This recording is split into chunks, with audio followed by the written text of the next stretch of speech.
नमस्कार। आप देख रहे हैं हमारा चैनल और हमारे साथ मौजूद हैं एक्स रॉ ऑफिसर एन के सूद साहब। सूद साहब, सबसे पहले आपका स्वागत है। नमस्कार जी, शुक्रिया जी पांडे जी। सूद साहब, आज तीन बड़ी बातें हुई। एक तो स्वाति मालीवाल की मेडिकल रिपोर्ट आ गई जिसमें बताया गया है कि उनको चोटें आई हैं। दूसरी जो खबर है कि जो अरविंद केजरीवाल का पीएस विभव कुमार, वो अरविंद केजरीवाल के घर में ही छिपा हुआ था, उसको पुलिस ने आज कस्टडी में ले लिया, उसे कोर्ट में भी पेश किया जाएगा।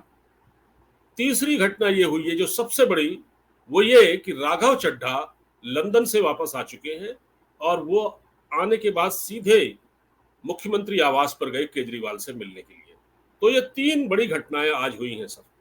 अब जी इस पर कोशिश ये की जा रही है, जहां तक मालीवाल के मुद्दे की बात है, तो मालीवाल के जो सीसीटीवी फुटेज है, जो जो घटना हुई थी सीएम आवास के अंदर, एक सीसीटीवी फुटेज कल जारी की गई, एक आज जारी की गई। वो आधा सच है, पूरा सच नहीं है। पूरा सच छिपाने की कोशिश की जा रही है। जो कल सीसीटीवी फुटेज आई सर, उसमें मारपीट वाली कोई बात नहीं दिखाई गई, जबकि उसके साथ लात घूसों से उसकी मारा गया है। और दूसरी फुटेज जो आज जारी की गई, उसमें मालीवाल को ऐसे दिखाया जा रहा है कि जैसे उनको कुछ हुआ ही नहीं है, वो घर से बाहर निकल रही है। तो इसको आप कैसे देखते हैं सर? आम आदमी पार्टी अब क्या चाहती है? देखिए, जो गुंडा पार्टी है और सबको जी पता है जो आम आदमी पार्टी के लोग हैं कि केजरीवाल किस टाइप के आदमी है। उन्होंने गुंडे जी पाले हुए हैं और विभव कुमार से पिटवाया तो क्या है स्वाति मालीवाल को। जब वो उनके घर गई, क्योंकि वो अनइनवाइटेड गेस्ट थी, तो उसको घर के अंदर जाने नहीं दिया। जब उसने कहा कि मैं राज्यसभा की एमपी हूँ और उसने वहां पे बहस करनी शुरू कर दी, तो वो घर में तो घुस गई, लेकिन उसके बाद उसको थप्पड़ मारा और जमीन में गिर गई। फिर कहते हैं कि उसको लात घूसों से मारा वैभव कुमार ने, और इवन उसकी ब्रेस्ट के ऊपर मारा। शर्म नहीं आई उस आदमी को, वो भी सीएम के घर के अंदर। और फिर उसने कहा कि मेरे को इस टाइम पे महामारी है, ये भी बात है, तब भी नहीं उसको छोड़ा, जूतों से मारा उसको वैभव कुमार ने। और जब थोड़ा सा कुछ ढीला हुआ, तो ये कहते हैं कि केजरीवाल की वाइफ ने वहां पे आवाज उठाई कि इसको छोड़ना मत, और अल्टीमेटली स्वाति मालीवाल पिट पिटा के वापस भी आ गई। इसने भी कोशिश की वहां पे लड़ने की वैभव कुमार से, लेकिन उसका मुकाबला नहीं कर पाई। वैसे इसके पति भी कहते थे कि ये स्वाति मालीवाल हाथ बहुत चलाती है, और जैसे मैंने पहले भी कहा था कि जो स्वाति मालीवाल का जो झगड़ा कराया था वो केजरीवाल की वजह से था, और अब उसकी पिटाई कर दी गई। तो सच्चाई तो यही है। वैसे केजरीवाल लखनऊ चले गए थे वैभव कुमार को लेकर के सपोर्ट लेने के लिए अखिलेश यादव की, लेकिन वहां पे इसको खास सपोर्ट नहीं मिली। और बेसिकली केजरीवाल परेशान बहुत है कि इनको कोई इंडी गठबंधन से भी सपोर्ट नहीं मिल रही।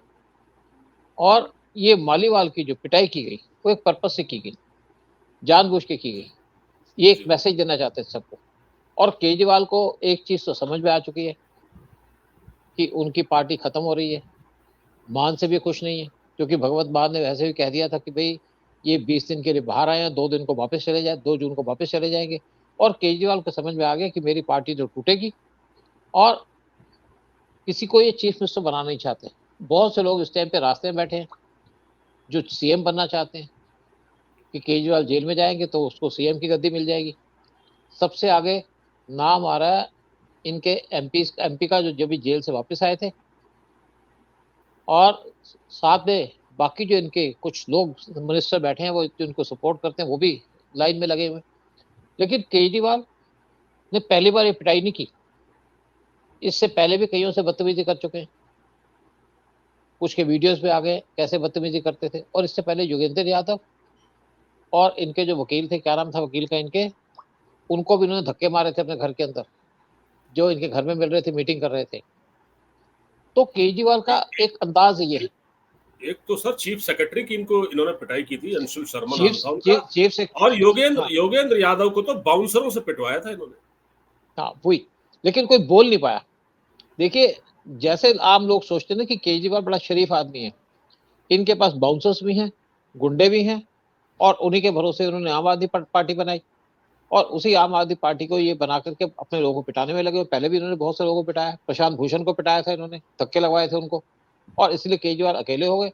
लेकिन अब केजरीवाल को चिंता ये लगी है कि अगला सीएम कौन होगा, और केजरीवाल को पता कि 2 जून को जेल में जाएंगे, अब जेल से वो वापस तो आएंगे नहीं, तो वो एक तरीके से आम आदमी पार्टी को फिनिश करने में लगे हैं, मतलब एक फाइनल टच दे रहे हैं, क्योंकि उनको पता कि उनकी वाइफ सुनीता केजरीवाल तो पार्टी संभाल नहीं पाएगी, और वहां पे गिद्धों की तरह इनके लीडर बैठे हैं पार्टी पे कब्जा करने के लिए, और केजरीवाल अब उन एक फाइनल ब्लो दे रहे हैं अपनी पार्टी को, जैसे उन्होंने स्वाति मालीवाल को पिटाया, और राघव चड्ढा भी इसलिए वापस आए, उनको पता है कि अगर मैं इनकी बात नहीं मानूंगा, इनके साथ नहीं चलूंगा, तो मेरे को भी पिटवा देंगे, डरे हुए हैं इनसे। देखिए, मैं आपसे पहले कहा केजरीवाल वो आदमी है जिसने यहाँ पे 2020 के अंदर राइट्स करवाए थे, दिल्ली के अंदर हिंदुओं को मरवाया था मुसलमानों से, और इनके पास बहुत से गुंडे बैठे हैं, वेस्ट दिल्ली के अंदर इनके साथ बहुत से गुंडे बैठे हैं जो इनके इशारे पे काम करते हैं, तो इसीलिए केजरीवाल से डरते भी हैं लोग, इनकी पार्टी के लोग। जी जी सर, ये तो सर अच्छा, ये वीडियो नहीं वीडियो नहीं है, ये मैं वो एक ट्वीट है वो दिखा रहा हूँ, जिसमें राघव चड्ढा और स्वाति मालीवाल दिख रहे हैं। तो क्या सर राघव चड्ढा तो आगे बड़े सही सलामत पहुंच गए और मिलने भी पहुंच गए, तो क्या अब इनका पिटाई का नंबर इनका भी आ रहा है क्या? नहीं, इनका शायद ये बच गए, क्योंकि इनको समझ में आ गया कि जो स्वाति मालीवाल के साथ हुआ इनके साथ ना हो जाए। अब एक्चुअली ये केजरीवाल की ब्लेसिंग लेना चाहते हैं जी, क्योंकि ये इनको पता कि सीएम की पोस्ट इनको मिलेगी नहीं, और केजरीवाल नाराज भी है इनसे। लेकिन वो उस टाइम पे आए जब केजरीवाल इस टाइम पे खुद परेशान है स्वाति मालीवाल के केस में, तो इनको पता है कि इनके ऊपर अटैक तो होगा नहीं, लेकिन ये बचना चाहते हैं, फंसना नहीं चाहते केजरीवाल की स्वाति मालीवाल की तरफ, और सिर्फ ये वेट करेंगे कुछ दिन की, जब केजरीवाल दोबारा जेल में जाएंगे तो राघव चड्ढा ये सोचेंगे कि इनका अगला स्टेप क्या होगा, क्या बीजेपी ये आम आदमी पार्टी में रहे या अपनी पार्टी छोड़ दें, क्योंकि पार्टी के अंदर इस टाइम पे बहुत से ग्रुप यहाँ बैठे हैं जो कब्जा करना चाहते हैं पार्टी पे। संजय सिंह एक सीएम बनना चाहते हैं, और साथ में दूसरी तरफ अगर आप मान की बात करें, पंजाब के चीफ मिनिस्टर, उन्होंने पहले डिसीजन ले लिया कि केजरीवाल के जेल जाने के बाद इमीडिएटली अपनी पार्टी को डिसॉल्व करके अपनी अलग पार्टी बना लेंगे, और फिर दिल्ली के जो लोग हैं आम आदमी पार्टी के, वो कहाँ जाएंगे, कुछ उनके पास चले जाएंगे, कुछ कांग्रेस में चले जाएंगे, कुछ बीजेपी में, और ये पार्टी खत्म हो जाएगी। क्योंकि केजरीवाल अब जेल से बाहर तो आने से रहे, जेल से तो बाहर आएंगे नहीं केजरीवाल, ये वो भी जान चुके हैं। एक्चुअली केजरीवाल को उम्मीद नहीं थी कि उनको जेल में डाला जाएगा, और जब थोड़ा सा उनको आइडिया तो था, लेकिन उनको था कि मैं जेल में जाऊंगा तो जल्दी से बेल से छूट के आ जाऊंगा। उनको सिंघवी साहब ने बड़ी एश्योरेंस भी दी थी इस चीज के ऊपर, लेकिन उनको जब बेल नहीं मिले इतने दिन तक, तो केजरीवाल बहुत डिमोरलाइज हो गए। फिर आप केजरीवाल का फेस देखिए, जब केजरीवाल ने आम आदमी पार्टी बनाई थी तो बड़े सिंपल से आदमी थे केजरीवाल, उसके बाद वो मफलर पहन के घुमा करते थे अपने सिंपैथी लेने के लिए, और उसके बाद एक आम आदमी पार्टी की तरह घुमा करते थे। लेकिन अगर आप लेटेस्ट फोटो देखें केजरीवाल की, तो उनकी मूछें तलवार कट की लग गई हैं, तलवार कट की मूछें लगाई हैं उन्होंने, मतलब उन्होंने अपना अपीयरेंस चेंज कर दिया है टाइम के साथ। और लेकिन केजरीवाल अब समझ चुके हैं कि उनकी पार्टी खत्म होने वाली है और खत्म होगी, और इसीलिए उन्होंने एक जो लास्ट स्टेप लिया था वो था स्वाति मालीवाल को पिटाई का, और इसके बाद आप देखिएगा कुछ दिन के अंदर आम आदमी पार्टी डिसॉल्व हो जाएगी, खत्म हो जाएगी, क्योंकि केजरीवाल ने कोई नंबर 2 नहीं छोड़ा, नंबर 1 भी केजरीवाल है, नंबर 10 भी केजरीवाल है। एक चीज और है सर, जो आतिशी मरलीना है वो घटना के 3 दिन तक गायब रही। जब हल्ला मचा, पूछा गया कि कहाँ है आतिशी मरलीना, जो खुद महिला है और एक महिला के साथ खड़ी नहीं हुई स्वाति मालीवाल के साथ, तो वो आती हैं, उन्होंने एक प्रेस कॉन्फ्रेंस की कल, और उसमें कहा, देखिए कहने के लिए कुछ है नहीं, कह रहे हैं कि इसमें ये स्वाति मालीवाल को भड़का के वहां जबरन बीजेपी ने भेजा, ये बीजेपी की साजिश है। मतलब सच्चाई से पर्दा हटाने के लिए, भाई ये तो पता चल चुका है कि सीएम आवास में मारपीट हुई है, और खुद स्वाति मालीवाल ने पुलिस कंप्लेंट अब दर्ज करा दी है, एफआईआर दर्ज हो गई, विभव कुमार को उठा लिया गया है। और सर देखिए, 10 पुलिस की 10 टीमें बनाई गई थी विभव कुमार को पकड़ने के लिए, लेकिन पकड़ा गया वो केजरीवाल के घर से। केजरीवाल ने छिपा रखा था, और ये वो शख्स है जो हमेशा जिससे संविधान की शपथ लेता हूं, मैं कानून के साथ, मैं इसको जेल में डाल दूंगा, मैं ये कर दूंगा, मैं वो कर दूंगा, और एक मारपीट करने वाले शख्स को अपने यहाँ छिपा रखा। देखिए, एक बात तो आप बड़े तरीके से समझ लीजिएगा, जी ये वैभव कुमार की हिम्मत नहीं है कि किसी पे हाथ उठा दे। उसके पीछे केजरीवाल का हाथ है। केजरीवाल के कहने पे उसने स्वाति मालीवाल को पिटाई की है। देखिए, और ये केजरीवाल का खास आदमी भी है। शायद केजरीवाल को इससे सबसे ज्यादा भरोसा है इसके ऊपर। ना तो संजय सिंह पे भरोसा करते हैं, ना आतिशी मरलेना पे भरोसा करते हैं, ना राघव चड्ढा पे भरोसा करते हैं, ना स्वाति मालीवाल पे। लेकिन अब इनको केजरीवाल को समझ तो आ गया कि ज्यादा दिन चलेंगे नहीं, और जैसे वो जेल में जाएंगे इनकी पार्टी समाप्त हो जाएगी, इनका दी एंड की स्टोरी लिखी जाएगी। और राघव चड्ढा इसीलिए इनके पास आए हैं कि कहीं इनकी दोबारा पिटाई न कर दें या गुंडों से इनको पिटवा ना दें। केजरीवाल के पास बहुत से कुंडे, में बहुत सी बातें जानता हूँ केजरीवाल की, जी। और केजरीवाल इन चीजों के अंदर उस्ताद है। अच्छा। जो आदमी दिल्ली में राइट्स करा सकता है, आप खुद सोचिए, जो आदमी हाँ। दिल्ली में राइट्स करा सकता है इस दिल्ली के अंदर वो क्या कुछ नहीं करा सकता। और वैसे भी बहुत से जो गुंडा एलिमेंट्स है उसको हाँ। केजरीवाल ने पाल के रखा। जब आम आदमी पार्टी आई थी तो उस टाइम पे बहुत से लड़के या लड़कियां, यंग और दूसरे, वो पुलिस वालों पे अटैक करते थे या किसी और पे अटैक कर देंगे। उसके बाद जो ट्रैफिक पुलिस के लोग हैं उन्होंने ग्रुप में खड़ा होना शुरू कर दिया। मतलब एक लेडी ने एक पुलिस वाले से टक्कर मारी जो बाइक पे था। टक्कर मारने के बाद उसने पुलिस वाले को ईंट मार दी, और जब पुलिस वाले ने रिस्पॉन्स दिया तो उसके ऊपर एक्शन की डिमांड की। ये ऐसी बहुत सी घटनाएं हुई थी दिल्ली के अंदर। लेकिन उस टाइम पे केजरीवाल के बारे में कहा जाता है कि केजरीवाल शरीफ आदमी है, लॉ एंड ऑर्डर को मानते हैं, और इनको सिंपैथी भी थी पब्लिक की, सपोर्ट थी पब्लिक की। लेकिन अब चीज उल्टी हो चुकी है, और अब इनके साथ मिलने को एक और आदमी आया सामने। ये जो बीजेपी का जो कैंडिडेट है ईस्ट दिल्ली से, कौन सा कुमार है, कन्हैया कुमार। कन्हैया कुमार। वो भी देखिए, उसकी जब पिटाई हुई है वो आम आदमी पार्टी के ऑफिस के बाहर हुई है। हम्म। आम आदमी जी पार्टी में जा रहा था उनसे सपोर्ट लेने के लिए। वो जी भी जी। आम आदमी पार्टी ज्वाइन करना चाहता था, लेकिन क्योंकि केजरीवाल का टाइम कम रह गया तो उनकी पार्टी ज्वाइन नहीं कर सकता, और ना आम आदमी पार्टी या केजरीवाल की पार्टी बचेगी। इसका दी एंड हो रहा है। आप देखिएगा बहुत जल्दी केजरीवाल की पार्टी बट जाएगी टुकड़ों के अंदर। कम से कम 3 टुकड़ों में बटेगी केजरीवाल की पार्टी। एक ले जाएंगे मान, दूसरी कांग्रेस में चले जाएंगे, और कुछ लोग बीजेपी के अंदर आ जाएंगे। यहाँ कुछ बचेगा नहीं। देखिए सर, राघव चड्ढा जो है वो तो वो जल बोर्ड वाला जो घोटाला हुआ था उसमें भी फंसे हुए हैं वो तो, और वो वापस आ बहुत गए से। हैं। और जी ये जी, शराब, हाँ बिल्कुल। जो शराब का जो घोटाला हुआ है उसकी ड्राफ्टिंग कमेटी में भी थे, तो पकड़े तो ये भी जाएंगे, तो ये तो दोनों तरफ से नपेंगे आप।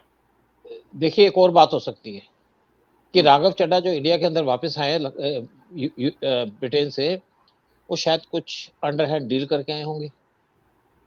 कुछ बीजेपी से डील की होगी, कुछ ईडी वालों से डील की होगी, क्योंकि उनको बहुत से सीक्रेट्स पता है केजरीवाल की, और उनको ये बातें बतानी तो पड़ेगी। जी। तो शायद इसीलिए वो अपना सलाम देने आए थे केजरीवाल को। और जब एक बार केजरीवाल जेल में चले जाएंगे, राघव चड्ढा के खिलाफ एक्शन उसके बाद स्टार्ट होगा। यानी कि 4 जून के बाद केजरीवाल 2 जून को जेल में दोबारा वापस चले जाएंगे, और 4 जून को यहाँ पे इलेक्शन के रिजल्ट डिक्लेयर किए जाएंगे। उसके बाद आएगा राघव चड्ढा का नंबर। अगर ये सारी बातें खोल देंगे तो राघव चड्ढा बच जाएंगे, अप्रूवर बन जाएंगे तो बच जाएंगे। अगर ये अप्रूवर नहीं बने तो जेल में जाएंगे। और इनको समझ तो आ गया केजरीवाल की तरह कि केजरीवाल जेल में चले गए, तो ये भी जेल में जाएंगे तो सही।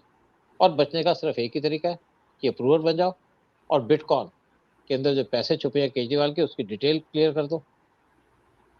बिल्कुल तो बिल्कुल। हाँ, ये बेसिकली किस हो ही नहीं सकता, क्योंकि इनका एफआईआर में के अंदर भी नाम है राघव चड्ढा का कि ये बगैर अप्रूवल के या बगैर कोई बैक एंड डील के इंडिया के अंदर वापस आए। और मुझे इसमें पूरी उम्मीद लगती है कि राघव चड्ढा बहुत से राज खोलेंगे केजरीवाल के। और केजरीवाल समझ भी चुके हैं कि अब उनके पास कोई रास्ता तो है नहीं जेल जाने के सिवाय। जेल तो उनको जाना ही है।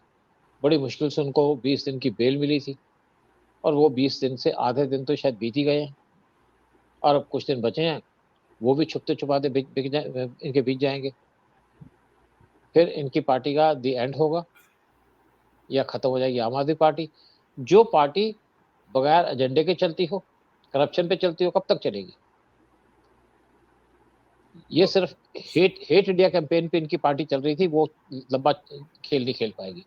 देखिए, ममता बनर्जी भी बहुत से हेट इंडिया के कैंपेन चलाती है, लेकिन उनके पास पूरी स्ट्रेंथ है, बड़ी स्टेट है और वहाँ पे बहुत साल से रूल कर रही है। उससे पहले हेट इंडिया कैंपेन पे वेस्ट बंगाल के अंदर आपकी कम्युनिस्ट पार्टी भी थी, लेकिन तब वहाँ पे कोई अपोजिशन की पार्टी नहीं थी। और केजरीवाल दिल्ली में बैठ करके हेट का कैंपेन चला रहे थे और इसलिए सबकी नजर में आ गए केजरीवाल। साथ में बहुत बदतमीजी की केजरीवाल ने, पीएम की इंसल्ट करने की कोशिश की, कई बार उन्होंने होम मिनिस्टर की इंसल्ट करने की कोशिश की और इसीलिए एजेंसीज के नोटिस में भी आ गए। फिर छोटी स्टेट थी, इनके पास पुलिस नहीं थी, तो वो भी केजरीवाल को नुकसान हुआ। और फिर साथ में दिल्ली के नजदीक बैठे हुए थे। और केजरीवाल ने दूसरी गलती ये की, उन्होंने कभी एंटिसिपेट नहीं किया कि यहाँ पे होम मिनिस्टर क्या कर सकते हैं, कितनी पावर है उनके पास। और ये भी नहीं एंटिसिपेट किया कि उनके ऊपर सारी एजेंसीज ने वॉच रखी हुई है। उनको था कि मैं दिल्ली के पास बैठा हूँ, मैं यहाँ का चीफ मिनिस्टर हूँ, मुझे कोई अरेस्ट नहीं करेगा। और जब ईडी ने उनको अरेस्ट किया तो उनकी सिट्टी पिट्टी गोल हो गई और उसके परेशान भी हो गए।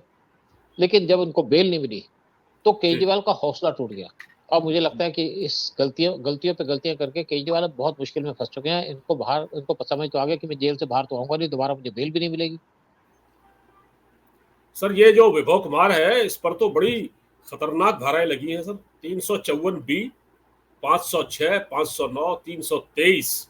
तो और इसमें यह कहा गया है कि बताया जाता है कि 308 और 354 बी ये नॉन बेलेबल है, इसमें जमानत नहीं मिलती है। तो ये तो मुझे लगता है लंबे चले गए। नहीं, लंबे तो गए, लेकिन क्या फर्क पड़ता किसी को। एक छोटा सा प्यादा था, केजरीवाल ने सेक्रीफाइस कर दिया। केजरीवाल ने बहुत से लोगों को सेक्रीफाइस किया, लेकिन ये केजरीवाल के लॉयलिस्ट हैं। ये नहीं कहेंगे जेल जाके भी कि मैंने जो कुछ किया केजरीवाल के कहने पे किया। केजरीवाल को इनसे पूरी उम्मीद है, और कह भी दे तो क्या फर्क पड़ता केजरीवाल को। केजरीवाल तो खुद जेल में बैठे और केजरीवाल को जेल में साथी भी चाहिए था। तो वैभव कुमार जेल में केजरीवाल को साथ भी देंगे, सपोर्ट भी करेंगे, उनकी हेल्प भी करेंगे, हो सकता है फ्यूचर के अंदर उनकी मालिशें भी करें। सर एक चीज और और कही जा रही है कि जो स्वाति मालीवाल है वो अभी 3-4 दिन तक कुछ ज्यादा कुछ कहेंगी नहीं, अभी वो वेट एंड वॉच की स्थिति में है। कुछ लोग कह रहे हैं कि शायद कंप्रोमाइज हो जाएगा केजरीवाल और उसके बीच में, कुछ लोग कह रहे हैं कंप्रोमाइज नहीं होगा। और कंप्रोमाइज नहीं हुआ अगर, और स्वाति मालीवाल ने अगर राज खोलने शुरू कर दिया, तो एक तरफ से तो स्वाति मालीवाल और दूसरी तरफ से विभव कुमार से जब पुलिस पूछताछ करेगी कड़ाई से, फिर क्या होगा। देखिए, ऐसा है, केजरीवाल की इस बात की चिंता नहीं है, क्योंकि उनके ऊपर जो धाराएं लगी हैं, जो केजरीवाल पे ऊपर केस बना है, बहुत से और केस बने हैं केजरीवाल के ऊपर। तो केजरीवाल तो जेल में बैठे हैं, उनका इससे ऊपर कोई क्या क्या बिगाड़ सकता है केजरीवाल का। और स्वाति मालीवाल मुझे नहीं लगता किसी तरीके से कंप्रोमाइज कर सकती है केजरीवाल से, क्योंकि केजरीवाल अब जेल में जाने वाले हैं। और जब आदमी कमजोर होता है तो उससे कोई कंप्रोमाइज नहीं करता। और तीसरी बात, स्वाति मालीवाल ने तो केजरीवाल के बारे में कुछ नहीं कहा। ये जरूर कहा जो सारा काम किया गया केजरीवाल के इशारे पे किया गया, और उनका केस सिर्फ है वैभव कुमार के खिलाफ। तो उनकी जो कंप्लेंट है वो है वैभव कुमार के खिलाफ, और इसमें केजरीवाल की इन्वॉल्वमेंट तो आप कह नहीं सकते। ठीक है, इंसिडेंट उनके घर में हुई है, लेकिन केजरीवाल को क्या फर्क पड़ता है। देखिए, जब आपके ऊपर बड़े बड़े चार्ज लग जाते हैं और आप जेल में बैठे होते हैं, तो आपको छोटी छोटी चीजें तो तंग नहीं करती है ना। तो बिल्कुल ठीक है। तो मुझे नहीं लगता कि केजरीवाल पे इस चीज का कोई इम्पैक्ट पड़ेगा, चाहे स्वाति मालीवाल कुछ बोल दे चाहे कोई और बोल दे। सिर्फ इशू क्या है, इशू है राघव चड्डा का, कि राघव चड्डा क्या डिस्क्लोज करते हैं। जो मेन केजरीवाल को डर है, चिंता है, वो है राघव चड्डा की, कि राघव चड्डा का बिटकॉइन की जो डिटेल्स हैं वो डिस्क्लोज करेंगे। क्योंकि अभी तक पैसे की बात हो रही थी, पैसा कहाँ गया, और उसकी डिटेल्स सारी है राघव चड्डा के पास। तो राघव चड्डा अगर इंडिया में वापस आए हैं तो जरूर एक एजेंडा के ऊपर आए हैं, यानी कि बैक हैंड पे कुछ बातें की होंगी। क्योंकि देखिए, ऐसा है कि रॉ के भी ऑफिसर्स हैं लंदन के अंदर, हो सकता है कि राघव चड्डा की उनसे डीलिंग्स हो या उनसे बात हुई हो, और उसी के बाद राघव चड्डा यहाँ पे आए हो। क्योंकि मैं जब लंदन में बैठा था तो बहुत से जो एंटी रशियन लोग थे, कभी ना कभी हमसे बात किया करते थे। कुछ खालिस्तानी बात किया करते थे कि जी हाँ, आपको डिटेल दे देंगे, हमको इंडिया वापस जाने दो। तो हमने कई लोगों से इंफॉर्मेशन लेकर के उनको माफी नामा दिलवा दिया था और इंडिया आ भी गए थे। और इसी अच्छा। तरीके से बिल्कुल, देखिए, बेसिकली लोग ढूंढ लेते हैं तो पता चल जाता है। जैसे मैं एक बार वहां पे एक डेमोन्स्ट्रेशन को कवर कर रहा था, सिखों की डेमोन्स्ट्रेशन होती वैसे के खिलाफ, हाई कमीशन के बाहर। मैं वीडियो कैमरा लेकर के उनकी रिकॉर्डिंग कर रहा था, हाँ, तो किसने कहा जी आपको रिस्क हो सकता है। मैंने कहा रिस्क हो गया भाड़ में, देख लेंगे जो आएगा। कुछ दिन के बाद मेरे पास 3 सिक्का है हाई कमीशन के रिसेप्शन के ऊपर, नाम पता ही चल जाता है उनका जी, इस ऐसे-ऐसे आदमी से मिलना। तो मैं गया वहाँ से, उनसे मिला, सिक्योरिटी गार्ड भी साथ खड़े थे हमारे। तो हाँ, उन्होंने कहा जी आप हमारी वीडियो बना रहे थे। मैंने कहा बिल्कुल बना रहे थे। कहते क्या करेंगे? मैंने कहा आपको ब्लैक लिस्ट करेंगे, जब इंडिया जाओगे आपको अरेस्ट करवा देंगे। हुँ, तो फिर सोचने लगे, कहते सर हमने जो कुछ किया, हमको ऊपर से ऑर्डर था तो हमने किया, हमारे इसमें कोई डायरेक्ट इन्वॉल्वमेंट नहीं है। फिर ओके, उन्होंने हमको बहुत सी डिटेल्स दी जिनकी हमको ज़रूरत थी, कौन पीछे है, कहाँ से पैसा आता है, क्या आईएसआई इसके पीछे थी। जब सारी डिटेल दे दी तो हमने उनका माफ़ीनामा भेज दिया, उनको इंडिया वापस डिपोर्ट कर दिया क्योंकि इंडिया जाना चाहते थे। तो इसी तरीके से राघव चड्ढा ज़रूर वहाँ के लोगों से मिले होंगे, जो इंटेलिजेंस के लोग हैं या हाई कमीशन के अंदर जो लोग बैठे हैं उनसे मिले होंगे, और उनके साथ मिलकर के कंप्रोमाइज़ डील साइन की होगी कि मैं क्या-क्या बता दूँगा, और तो इसीलिए उनको इंडिया में आकर के अरेस्ट नहीं किया गया। और मुझे लगता है कि 4 जून तक शायद राघव चड्ढा को अरेस्ट नहीं किया जाएगा, उसके बाद इनका केस खुलेगा। और बिल्कुल सर। तब तक केजरीवाल जेल में होंगे और केजरीवाल इनको कोई नुकसान नहीं कर पाएँगे। और एक बार राघव चड्ढा ईडी के टच में आ गए या हमारी एजेंसीज़ के टच में आ गए, तो गुंडे भी इनका कुछ नहीं कर पाएँगे, क्योंकि इनको पुलिस प्रोटेक्शन दी जाएगी। सर मैंने आपने बड़ा महत्वपूर्ण बिंदु समझाया। I got your point sir, बिल्कुल सही कहा आपने। और ये वाकई कोई डील है। और राघव चड्ढा आए हैं बगैर बगैर मुझे कोई लिख रहा था सोशल मीडिया पर, बगैर मतलब फॉरेन मिनिस्ट्री के या अजीत डोभाल साहब की कहीं ना कहीं इसमें कुछ मतलब रास्ता नहीं रोका इनका, वरना ये आ नहीं सकते थे। ये कुछ ऐसा चल नहीं, रहा है सोशल मीडिया। हमें तो चाहिए था, देखिए ओके। एजेंसीज़ को तो चाहिए था राघव चड्ढा, क्योंकि जी जी केजरीवाल के खिलाफ पूरे मजबूती से केस बनाना है। जी यहाँ पे कोई राघव चड्ढा, स्वाति मालीवाल से किसी को फ़र्क नहीं पड़ता। यहाँ पे जो जी। टारगेट है वो है केजरीवाल। हाँ, केजरीवाल ही बिंदु पे अटका हुआ है, और हाँ, जो भी चीज़ केजरीवाल के खिलाफ घूमेगी या उसके खिलाफ के साथ मिलेगी, उस पे एक्शन लिया जाएगा। और हम्म, जैसे मैंने कहा कि केजरीवाल को दोबारा बेल ना मिले और केजरीवाल को यहीं से जेल में भेज दिया जाए पूरे केस को डिसाइड करके, और मुझे लगता है वही किया जाएगा। अगर राघव चड्ढा डिटेल दे देंगे केजरीवाल की, तो केजरीवाल कुछ कर नहीं पाएँगे, क्योंकि उनके पास बहुत सी डिटेल्स हैं। ये उम्मीद लगाई जाती है कि उनके पास पूरी डिटेल्स हैं, जो इनके पैसा कहाँ छुपाया गया उसकी डिटेल्स राघव चड्ढा के पास है, क्योंकि Raghav Chadha blue eyed boy थे केजरीवाल के। और एक टाइम कुछ ये भी रूमर्स चल रहे थे कि राघव चड्ढा की शादी होने वाली है किसी केजरीवाल की डॉटर से, शायद कोशिश की होगी, हाँ। लेकिन जो करना चाहते थे हो नहीं सका। चलिए सर, देखा जाएगा। राघव चड्ढा आ गए हैं, अब हमको इंतजार रहेगा कि राघव चड्ढा क्या बताते हैं और क्या आगे उनकी एक्टिविटीज रहती है। और जो आपने बताया है वो सबसे महत्वपूर्ण है। तो मैं दर्शकों से अनुरोध करूंगा कि सूद साहब ने जो जानकारी दी है उसको आप पूरा देखिए, इस वीडियो को स्किप मत कीजिए। राघव चड्ढा के बारे में काफी महत्वपूर्ण जानकारी है। लाइक कीजिए, वीडियो को शेयर कीजिए और सब्सक्राइब कीजिए। सर आपने वक्त निकाला, आपका बहुत बहुत धन्यवाद। नमस्कार। शुक्रिया बहुत बहुत, नमस्कार।